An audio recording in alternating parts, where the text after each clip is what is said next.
Pay attention to the woman in the black hat in this footage. It was recorded in Los Angeles on February 15, 2003. This is 21-year-old Kristine Johnson. It might look like a normal shopping trip at the mall, but this footage hides a disturbing secret. Just hours after it was recorded, Kristine disappeared, and the key to uncovering the truth about what happened to her lies in what she bought. Kristine, please come home safe. I can't find peace in my life without you. Investigators look at Kristi's phone records. Just after 5 p.m., she called an information line from Laurel Canyon in the Hollywood Hills. One witness says a woman matching Kristi's description pulled over to ask for directions to a house up the hill, but they can't find any more clues about what happened to her afterwards. February 20th, 5 days after Kristi's disappearance, police get a call from a woman who saw an article about Kristi in the paper. She told investigators about a man who approached her at the same mall just weeks before. He told her he was working on the new James Bond movie, and he wanted her to audition. He said you have to have a white shirt, you have to have a mini skirt, nylons, and stiletto heels. And that happens to be everything that Kristi purchased on February 15th. One by one, detectives discover strikingly similar stories of other women, exposing a serial predator who's been hunting women in Hollywood for over a decade. He was prepared for murder. He was prepared to have no one testify against him. It was critical that we find her as soon as possible. We're talking about a predator, and somewhere along his life, he needed to be stopped. It's 2001. 20-year-old Kristine Johnson just moved from the small town of Saugatuck, Michigan, to Southern California. She's working on finishing school, and she's hoping for her big break in Hollywood. But it's hard for her to find work in the movie industry, and she considers moving back home. And in fact, it had gone so far that I had already contacted U-Haul and I was going to fly out to Los Angeles. She decided she wanted to continue to give it a try. She was sincere in staying. Kristine keeps trying in Los Angeles. She's able to get a job as a production assistant for a new movie, but after that, she continues to struggle finding work in the industry. She starts working at a cell phone company, but she's still looking for opportunities in Hollywood, refusing to give up on her dreams. Saturday, February 15th, 2003. Kristine is on the phone with her mom, Terry. Kristine talks about how she's planning a trip to the mall that day. Her mom tells her to pick out a Valentine's gift for herself. They say goodbye, and she heads to the mall. February 17th. Terry normally talks to her daughter on the phone every day, but she hasn't heard from Kristine in over 48 hours. She can't get a hold of her on her cell phone, so she calls her work and finds that Kristine didn't show up that morning. She's always on time for work, and her parents worry that something happened to her. They call the police and file a missing persons report. No one has any idea where she is, and her family flies to Los Angeles right away. I went to Kristi's apartment and I put a poster on her wall to the entrance to her apartment with a big picture of Kristi. I couldn't believe this was happening. Police share details with the media and set up a tip line. Soon, Kristi's disappearance is all over the news, and the search grows. There were people that were going around to empty lots, handing out flyers, nailing them on telephone poles. Everybody fell in love with Kristi. Investigators call Kristi's credit card company and learn that she purchased several items at the Westfield Century City Mall in Los Angeles on February 15th. They look through surveillance videos and discover security footage of her at the mall around 1 p.m. that day, but they can't find anything in the footage to help figure out what happened to her. We have nothing. We have no leads whatsoever. Kristi just dropped off the face of the earth. Detectives turn to her roommate, hoping she might have some information on where Kristi went. Her roommate explains that on February 15th, Kristi came home after the mall and showed her a new outfit she bought. Then, Kristi left for a big movie audition. Finally, investigators have a clue about where she was headed, but her roommate couldn't remember where the audition was. They look at Kristi's phone records. Just after 5 p.m. on February 15th, she called an information line from the Laurel Canyon neighborhood in the Hollywood Hills. A witness came forward, saying a woman matching Kristi's description, driving a white Miata, pulled over to ask for directions to a house up the hill before she disappeared. After learning more about the day Kristi went missing, her parents wonder if someone she knew may have tried to hurt her. They want to do all they can to help find their daughter. I knew she was having problems with a boyfriend, and she had broken up with him. It was actually one of my first suspicions that he could have been involved. Christy had called the police. Christy had had a domestic violence incident with her boyfriend. Police bring Christy's ex-boyfriend in for questioning. He admits there was a domestic violence incident, but denies having anything to do with her disappearance. He had said that he was extremely sorry. That was the one and only time that it had happened, that they were on their way back together again, that he loved her very much, and anything that he could do to help, he would. He also claims he was out of town the day she disappeared, and multiple people confirm his story. After verifying his alibi, police realize it's another dead end. February 20th, 2003, 5 days after Christy's disappearance, police get a call from a woman named Susan Murphy. I saw this article and this picture of this girl missing. I called the Santa Monica Police Department. When I started to explain my situation, they put me on hold and said, "We want you to speak to the lead detective on the case." The newspaper article Susan saw said Christy disappeared after leaving for a movie audition. Susan tells investigators about a man she encountered less than a month before, hoping it might help them find Christy. He invited Susan to an audition too, and as she continues explaining her story, Detective Virginia Obenchon realizes it's their first big break in the case. He said, "It's very, very important that I wear black stilettos as high as possible, black miniskirt, a white man's shirt." And that happens to be everything that Christy purchased on February 15th. The items Christy bought at the mall weren't published in the news, but as soon as Susan read the article about her disappearance, she had a feeling the man she met weeks before could have something to do with it. My heart sank. I thought, could it possibly be the same person? After Susan tells police she thinks she met the same man, they ask her to give them every detail she could remember about him. She helps create a composite sketch of what he looks like, and they broadcast the sketch on TV across the country. The Santa Monica Police Department is seeking the assistance of the public to identify and locate the individual depicted in this composite drawing. February 24th, 9 days after Christy's disappearance. Her car is found in the valet lot of a hotel. Detectives let Christy's parents know right away, and they fear the worst. The thoughts went through my mind. They're going to find Christy in the trunk. They're going to find blood. They're going to find... I had no idea what they would find. But all they find in the car is Christy's cell phone. The valet tells police that a man brought the car on the lot on February 16th, the day after she went missing. Every bit of evidence that we were being told kept pointing towards something had gone wrong. Something was drastically wrong. It was critical that we find her as soon as possible. February 27th, 12 days after Christy's disappearance. No one's reported seeing her since, but her family won't give up. 2 vigils are held in Christy's honor, one in Los Angeles and one back in Michigan. Today is Christy's 22nd birthday. Happy birthday, Christy. Please come home safe. I can't find peace in my life without you. As news spreads, along with the sketch Susan Murphy helped make, other women come forward with similar stories, hoping they can help with the search for Christy. 12 years before her disappearance, back in 1991, Elizabeth Bazzini met a man at a restaurant who told her about an opportunity in a new James Bond movie. They sat at the bar together, but Elizabeth noticed red flags right away. As she looked at her drink, she saw white powder on top. She quickly went to the bathroom and called the restaurant manager. I said, "This man is trying to drug me. Please call the police immediately. Please watch him. Make sure he doesn't leave." Elizabeth made a plan and went back to the bar, trying to stall him until the police got there. They kept talking, and she asked him what the white powder was. He claimed it was sugar.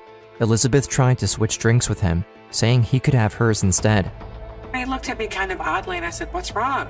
You can drink the drink." I said, "I don't like sugar." And that's when he excused himself, and he ran out of there, and he never came back. The man got away before police arrived, but over a decade later, when Elizabeth hears what happened to Christy, she thinks the same man is responsible. More women report eerily similar stories to the police, and one of them is Kristine Johnson. She says that back in 1989, she met a man who introduced himself as John Maroney. They started talking for a few weeks, and he asked her out on a date. And he said, I'll pick you up in a limousine, we'll have dinner, and there's a big industry party because he said that he was a music executive. The man told her he worked for Columbia Records and that the party was going to be in a suite at a hotel. They went out to dinner first, and they took a limo to the hotel afterwards. But when they took the elevator up and got out, Kristine Johnson noticed the hallway was quiet. She didn't hear anything that sounded like a party nearby, and she got nervous. Suddenly, the man took her to an empty hotel room, and she saw what he was planning the whole time. He was trying to kiss me, and I pushed him away, and then he attacked me. He threw me on the bed. He tried to rip my clothes off. The man pulled ropes from behind the bed to tie her up, but she was able to escape from him and run out of the hotel room to get help. A man named Victor Paleologus was arrested for her attempted rape. He accepted a plea deal and was sentenced to 3 years of probation. 14 years later, police are now desperately searching for Kristine Johnson. A parole officer calls in after seeing the sketch they broadcast of the man they're looking for. She says it looks like one of her parolees, Victor Paleologus. Police issue a search warrant for his address. On his computer, they find pictures of women wearing the same type of outfit that Kristine bought the day she disappeared. It's also the same outfit the suspect had told Susan Murphy to wear for an audition, and now the pattern is becoming clearer. Investigators need answers from Paleologus, and they find out that he's already in custody on unrelated charges after he tried to steal a car. We're looking for a missing person. Have you seen this young lady? No. I've seen reports going on TV every day. I don't know her. Tell us where she was the last time you saw her. Can you at least tell us that? Last time I saw her, she was on TV. Detectives continue to interrogate Paleologus, but he won't give any information about Kristine's disappearance. He also has an alibi for the day she went missing. Victor had shown up on a Saturday night at the IHOP restaurant, and he met a friend. The friend he claimed he met confirmed that they ate together, but despite his alibi, Paleologus remains a prime suspect in the case. Kristine was last seen around 5:30 p.m. on February 15th, and it wasn't until hours later that Paleologus went to IHOP. There was plenty of time in between when he could have done something to her. We were continuing to hope against hope that she was alive, that she was being held against her will someplace, and we just needed to identify the location so we could get there and save her life. 16 days after Kristine's disappearance, police asked Susan Murphy to identify the man who approached her in a lineup in person. It's like going to a horror film, because you're seeing this person again. I immediately recognized him.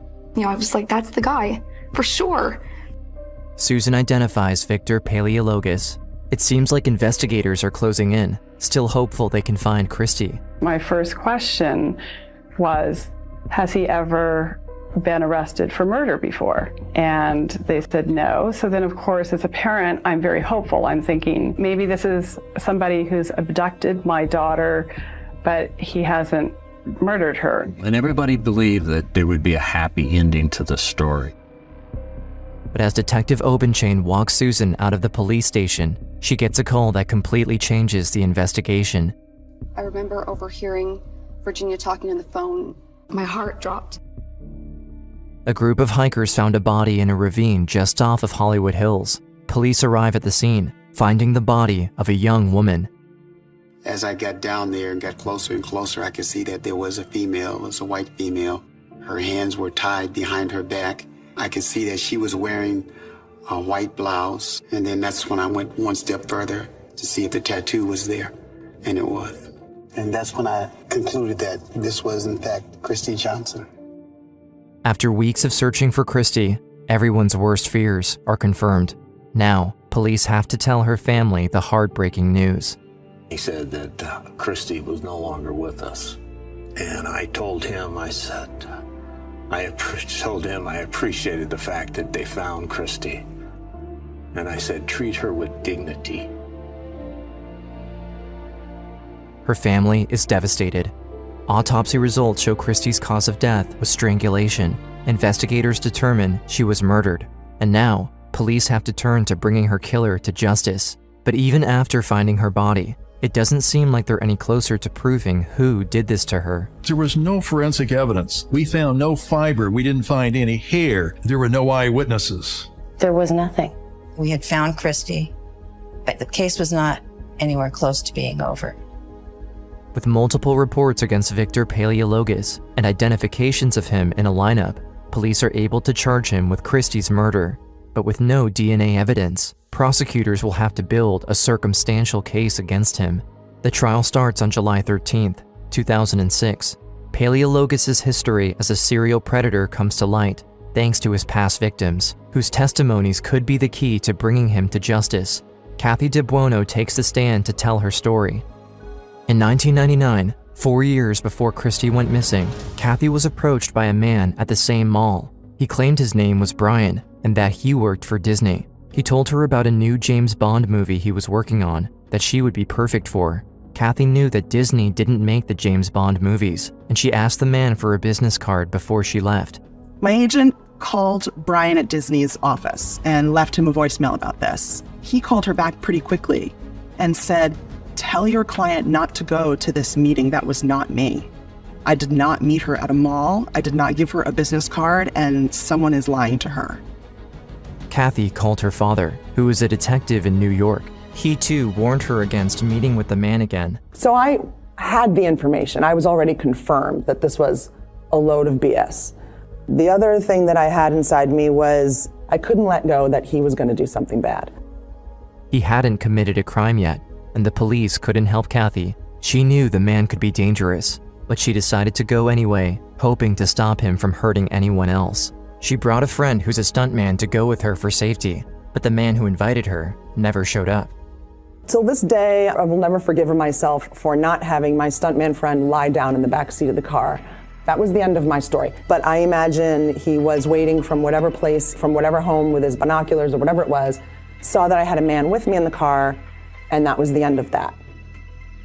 Kathy didn't have the chance to take him down herself in 1999, but when she saw Victor Paleologus's picture on TV 4 years later in connection to Kristie's case, she knew it was the same man who approached her, and she could testify to fight for justice.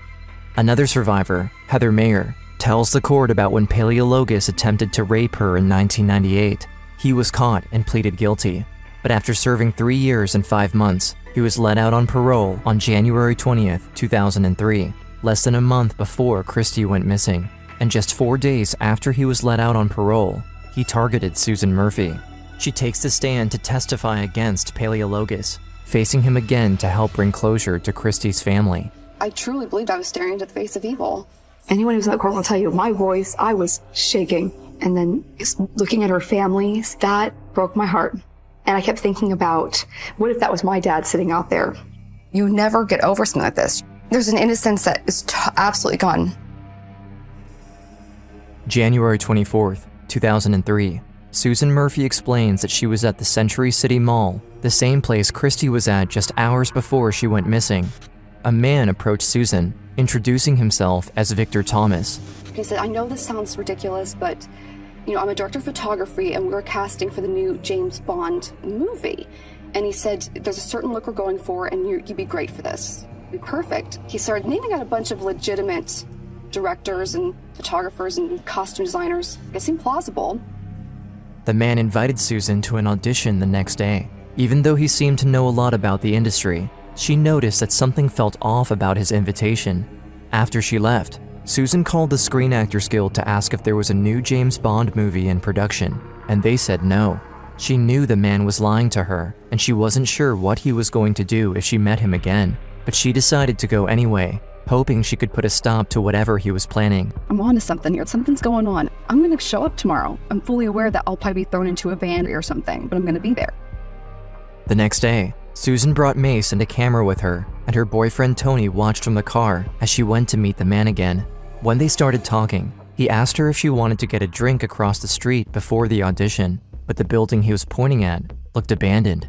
I said, well, first of all, I'm not going anywhere with you. I need some identification. And he said, oh, I don't have any identification. And at that point, I said, well, maybe this will help you find it. Susan pointed towards the car where her boyfriend was waiting. As soon as the man realized she didn't come alone, he immediately changed his act. When Victor saw Tony, because Tony's a big guy, he's a second-degree black belt, Victor was like, you know what, you are so not right for this part at all, and I'm done. The man started to run away. but Susan wanted to stop him before he tried to hurt someone else. She got in the car with Tony, and they chased after him. They quickly found him hiding in the bushes around the corner. Then Tony stops the car, he gets out and he starts frisking him. I could see this guy was like practically in tears, but then the guy broke free and then he ran through traffic on Santa Monica Boulevard. Even though Susan wasn't hurt, she thought the man would try to trick another young woman, and she had no idea what he was capable of. He didn't commit a crime when he met her, so there was nothing the police could do at the time. Less than a month later, Kristi went missing. Now, Susan's story helps show the clear pattern of Victor Paleologus' actions. In total, 7 women testified against him, bravely facing the man who targeted them and has repeatedly escaped justice. Paleologus kept using similar schemes. He told the women to buy the same clothes, and he used the promise of a career-making audition to lure in his victims, preying on their dreams for their big break in Hollywood. There was a complete lack of scientific evidence, but they did have a very strong circumstantial case. And what they had was the parade of women. One after one we testified. One after one we didn't know that there were the others. When I looked at Kristi's parents sitting in the back of the courtroom and her father gave me the thumbs up to keep going, it made me stronger and I wanted to fight for her. That could have been me. I was very impressed by the courage of these prior victims to come forward. Their stories were powerful, and the similarities among all the victims and Kristi were striking. Together, the women's stories are crucial for building a strong case, but without any DNA evidence, they're still not sure if it will be enough to convict him. I definitely think this is a very clear example of somebody who has abused our system over a long period of time. It's not about a naive young female. It's about a repeat predator offender. We're talking about an evil person. And somewhere along his life, he needed to be stopped. And unfortunately, Kristi was the stopping point. With the circumstantial evidence building up against him, Victor Paleologus accepts a plea deal to avoid the death penalty. But afterwards, he makes a shocking decision. He writes an 11-page letter to the court, asking to withdraw his guilty plea. I'm going to deny the motion, Mr. Paleologus. The law states very clearly a plea may not be withdrawn simply because the defendant has changed his mind. On September 15, 2006, Victor Paleologus is sentenced to 25 years to life for the murder of Kristine Johnson. The reason that we're here is because of Mr. Paleologus. And there is a reason why this happened. Only God knows. And I can't find an answer for that. Victor Paleologus has been allowed the freedom to let the evil in his life escalate, resulting in the heinous murder of Kristi, my beloved young daughter, a beautiful young woman on the threshold of her life. Because the women recognized the similarities between Kristi's story and their own, and because of the strength they had to come forward, together, they're able to stop a serial predator who's been targeting young women in Hollywood for over a decade. And even though they didn't know her personally, Kristi's impact can be seen through the women who helped put her killer in jail. It could have been me, and there was a part of me that felt very close to Kristi because of that. Like, I never knew her, but a part of me feels like I do in some strange way. They helped bring answers and closure for Kristi's family, who continues to honor her memory every day. And today, the women are advocates for other victims and survivors of sexual assault. They want people to know how much of an impact they can have by coming forward, that every story matters, and every story can help in the fight for justice. I want women and victims and survivors of all genders to realize there's nothing to be ashamed of. You are not going to just be a victim for the rest of your life. What you can be is completely powerful. Every night, I go outside, and whether it's 10 degrees below zero or snowing, I go out and say, "Good night, Kristi, I love you."